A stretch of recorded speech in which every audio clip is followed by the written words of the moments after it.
ব্রাজিলের সর্বশেষ ম্যাচটা কি আপনি দেখেছিলেন পানামার বিপক্ষে? বলুন তো সেদিন ব্রাজিল প্রথমার্ধে বেশি ভালো খেলেছে নাকি দ্বিতীয়ার্ধে?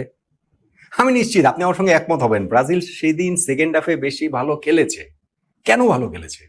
প্রথম হাফে তো ব্রাজিলের প্রথম পছন্দের একাদশ ছিল, সেকেন্ড হাফে পুরো একাদশ চেঞ্জ হয়ে যায় শুধুমাত্র সেন্টার হাফের একজন বাদ দিলে। তো সেকেন্ড যেটা স্ট্রিং 11 তারা কিভাবে ভালো খেললো প্রথম পছন্দের একাদশের চেয়ে? এইখানে কি শুধু নাম চেঞ্জ হয়েছে? না, ফরমেশনও চেঞ্জ হয়েছে। এবং সেই সূত্র ধরেই আমার আলোচনা যে ব্রাজিল সেদিন সেকেন্ড হাফে যেমন ফরমেশনে খেলেছে সেটা তো কার্লো আনচেলত্তির প্রথম পছন্দের ফরমেশন না, কিন্তু ওয়ার্ল্ড কাপে কি ব্রাজিলকে ওই ফরমেশনে যেতে হবে কিনা? ব্রাজিলকে যদি বিশ্বকাপ জিততে হয় তাহলে কার্লো আনচেলত্তির প্রথম পছন্দের যে ফরমেশন, চারজন ফরওয়ার্ড নিয়ে, সেটা দিয়ে চূড়ান্ত সাকসেস পাওয়া যাবে বলে আমার কাছে মনে হয় না।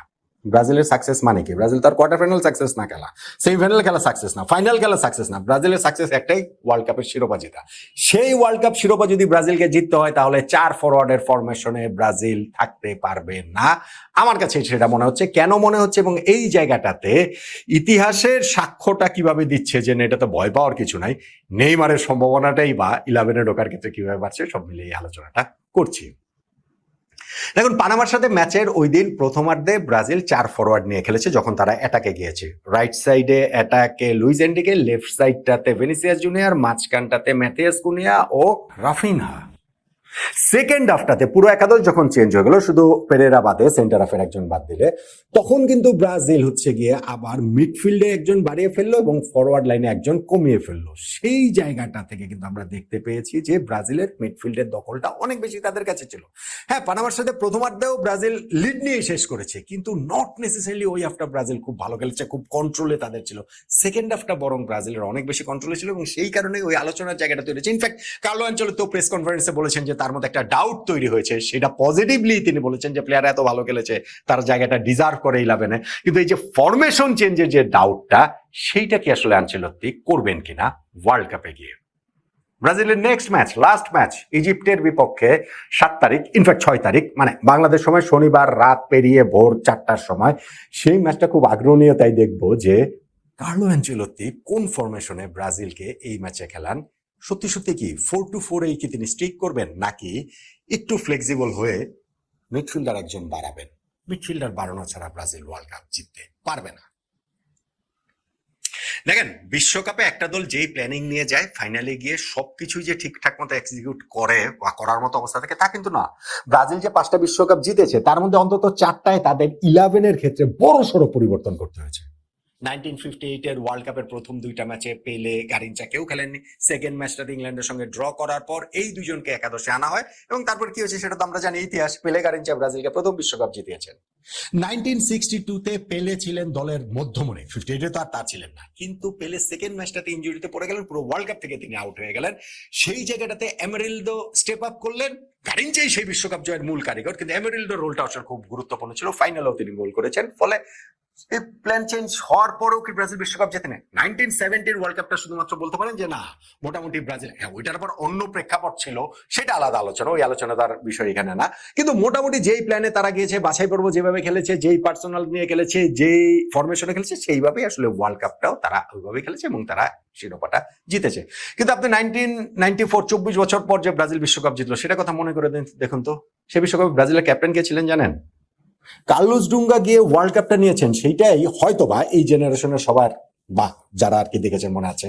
কিন্তু যারা জানেন তারা জানেন যে ওই ওয়ার্ল্ড কাপে ব্রাজিলের ক্যাপ্টেন ছিলেন রাই, সক্রেটিসের ছোট ভাই। ব্রিলিয়ান্ট একজন ক্রিয়েটিভ প্লে মেকার ছিলেন। ওয়ার্ল্ড কাপের শুরুটাও করেছিলেন তিনি ভালোভাবে, কিন্তু গ্রুপ পর্ব শেষ হতে হতে কোচ কার্লোস আলবার্তো পাহেরা তাকে বাদ দিয়ে দিলেন। 11 থেকেই বাদ দিয়ে দিলেন, কোনো গ্যাঞ্জাম না, মানে 11 থেকেই বাদ দিয়ে দিয়েছেন টেকনিক্যাল কারণে। সেখানে আরেকজন মিডফিল্ডার মাজিনোকে তিনি অ্যাড করেছেন। ওই যে তিয়াগো রাফিনার বাবা যে মাজিনো, ওই যে বেবেটো রোমারিও আর মাজিনোর যে ওই যে একটা সেলিব্রেশন আছে না, সেই মাজিনোকে তিনি অ্যাড করলেন এবং রাই আর ওয়ার্ল্ড কাপের 11-এই তিনি জায়গা পেলেন না ফাইনাল পর্যন্ত, অথচ তিনি ব্রাজিলের ক্যাপ্টেন ছিলেন। তো ব্রাজিল চেঞ্জ করার পরও কেউ ওয়ার্ল্ড কাপ জিতেছে না। কিংবা ধরেন 2002 বিশ্বকাপে ব্রাজিলের ক্যাপ্টেন ছিলেন এমারসন। রাইতো তো ওয়ার্ল্ড কাপ স্কোয়াডটাতে ছিলেন। এমারসন ওয়ার্ল্ড কাপ শুরু হওয়ার 24 ঘন্টা আগে ইনজুরিতে পড়ে পুরো ওয়ার্ল্ড কাপ থেকে তিনি ছিটকে গেলেন। এখন সেইটাও ব্রাজিল সামনে নিয়ে জিলবার্টো সিলভা খুব সুন্দরভাবে স্টেপ আপ করেছিলেন এবং ব্রাজিল বিশ্বকাপটা জিতেছে না। ফলে নট নেসেসারিলি যে এইখানটাতে কার্লো অ্যানচেলত্তি যেই 11 নিয়ে খেলাচ্ছেন, যেই ফরমেশন নিয়ে খেলাচ্ছেন, সেই ফরমেশনেই যে তাকে আসলে স্টিক করতে হবে, থাকতে হবে, সেইটা কিন্তু আসলে ওই রকম ভাবে বলা যাবে না। অ্যাঞ্চেলোত্তি বছরখানেক আগে ব্রাজিলের দায়িত্ব নিয়েছেন, তারপর থেকেই কিন্তু তিনি মোটামুটি বেশিরভাগ ম্যাচেই এই 4-2-4 পদ্ধতিতেই খেলাচ্ছেন এবং সেইখানটাতে 4 ফরওয়ার্ডের মধ্যে ডান সাইডে তিনি এস্তেভাওকে খেলাচ্ছিলেন, বাম সাইডে ভিনিসিয়াস এবং মাঝখান দিয়ে ম্যাথিয়াস কুনা এবং রাফিনাকে তিনি হচ্ছে গিয়ে উইং থেকে মাঝখানে নিয়ে এসেছেন, যেটা আমরা পানামার বিপক্ষে ম্যাচে দেখতে পেয়েছি। ডান সাইডে ওইখানটাতে লুইস এনরিকে, বাম সাইডে ভিনিসিয়াস, মাঝখানে কুনিয়া এবং রাফিনা। এখন এস্তেভাও যখন ইনজুরির কারণে ছিটকে গেছেন, ব্রাজিলের ওয়ার্ল্ড কাপ স্কোয়াডটাতে তিনি নেই, তখন ধারণা করা হচ্ছিল যে আনচেলত্তি হয়তোবা তার এই জায়গাটাতে ফরমেশনে চেঞ্জ আনবেন, কিন্তু পানামার বিপক্ষে ম্যাচে তো আমরা সেটা দেখিনি, চেঞ্জ তো আনেননি, ওই একই ফরমেশনে খেলেছেন এবং সেই ফরমেশনে খেলানোর কারণে ফার্স্ট হাফে কিন্তু মিডফিল্ডের দখল ব্রাজিলের কাছে ছিল না। ব্রাজিলকে একটুখানি ছন্নছাড়াই মনে হয়েছে, লিড নিয়ে ফার্স্ট হাফটা শেষ করলেও তাদের ছন্নছাড়া মনে হয়েছে।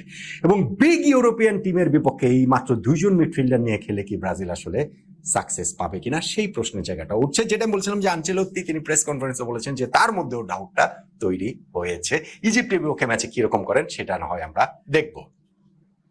এখন এই জায়গাটাতে আসলে সমাধানটাকে, আমি যে 5টা ওয়ার্ল্ড কাপের কথা বললাম, তার মধ্যে ধরেন 94 ওয়ার্ল্ড কাপটা যেটা যুক্তরাষ্ট্র হয়েছিল, যেটাও প্রচন্ড গরমের মধ্যে হয়েছিল, সেইখানটাতে রাইকে স্যাক্রিফাইস করে মাজিনোকে মিডফিল্ডে নিয়ে আসা, মিডফিল্ডটা প্যাক করে ফেলাটা, এটা কিন্তু ব্রাজিলের ওই ওয়ার্ল্ড কাপ জয়ের একটা অন্য মানে সাকসেসের একটা রেসিপি ছিল। এইবারের ওয়ার্ল্ড কাপও আমার ধারণা যুক্তরাষ্ট্র যেহেতু প্রচন্ড হিটের মধ্যে হবে, মিডফিল্ড যারা ডমিনেট করবে তারাই বিশ্বকাপটা ভালো করবে, বেশি দূর যাবে, শিরোপাটা তারা জিতবে।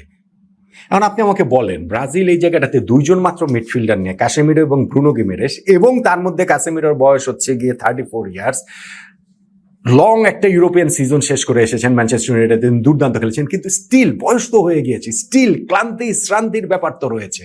এই 2 মিডফিল্ডার নিয়ে ব্রাজিল কি ওয়ার্ল্ড কাপ জিততে পারবে? গ্রুপ পর্বের 3 ম্যাচ, নকআউট পর্বের 5 match, I don't think so, আমার কাছে মনে হয় না।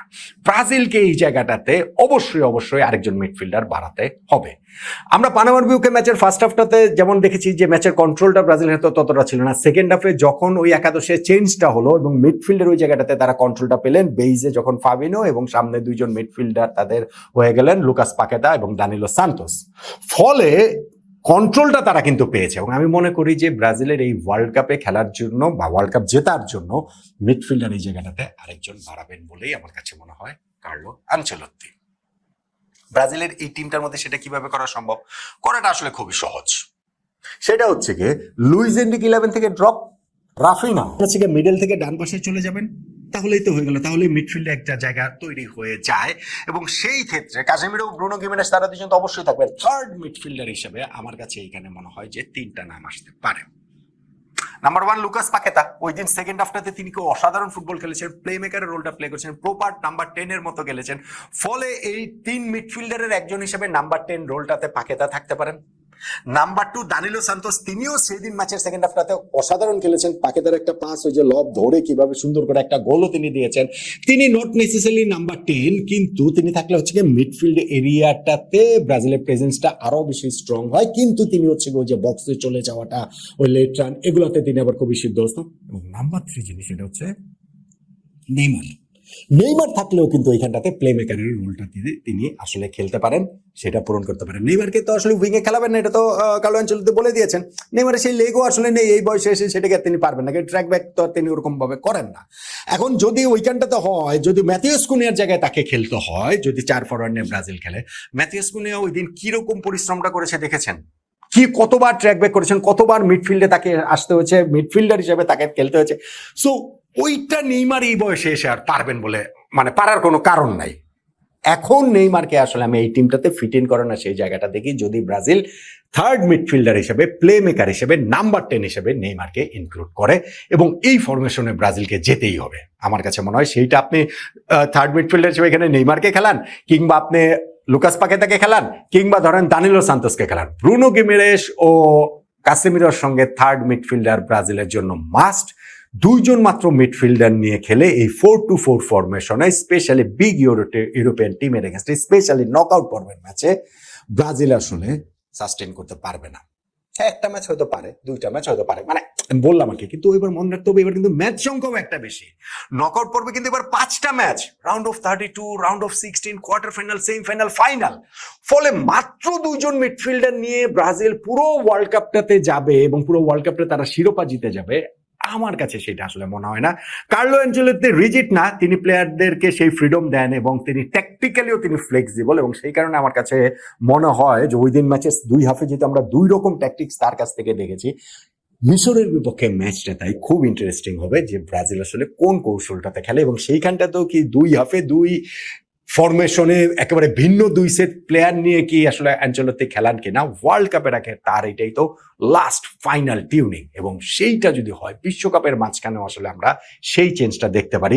ইনফ্যাক্ট 4 ফরওয়ার্ড নিয়ে ওয়ার্ল্ড কাপ ব্রাজিল শুরু করলো, এমন হতে পারে যে স্নেকআউট পর্বে যেতে যেতে সেইখানটাতে তাদের ফরমেশন চেঞ্জ করে ফেলবে। আমি যেটা বললাম, ব্রাজিলের 5টা উইনিং যে টিম, তার মধ্যে 4টাতে অন্ততপক্ষে সিগনিফিকেন্ট চেঞ্জ হয়েছে। ফলে এইবারও ব্রাজিলকে যদি জিততে হয় সেই চেঞ্জটা করতে হবে। নেইমারকে 11 এফোর্ট করতে হলেও আমার মনে হয় সেই চেঞ্জটা জরুরি। আপনার কি মনে হয় ব্রাজিল শেষ পর্যন্ত ওয়ার্ল্ড কাপে এই 2 মিডফিল্ডার এবং 4 ফরওয়ার্ডের ফরমেশনে যাওয়া উচিত, নাকি এখানে আরেকজন মিডফিল্ডারটা বাড়ানো উচিত? সেটা কি নেইমার, পাকেতা, নাকি দানিলো সান্তোস? মিশরের বিপক্ষে ম্যাচে লাস্ট ওয়ার্ম আপ ম্যাচটাতে তার আমরা একটা ধারণা পাবো।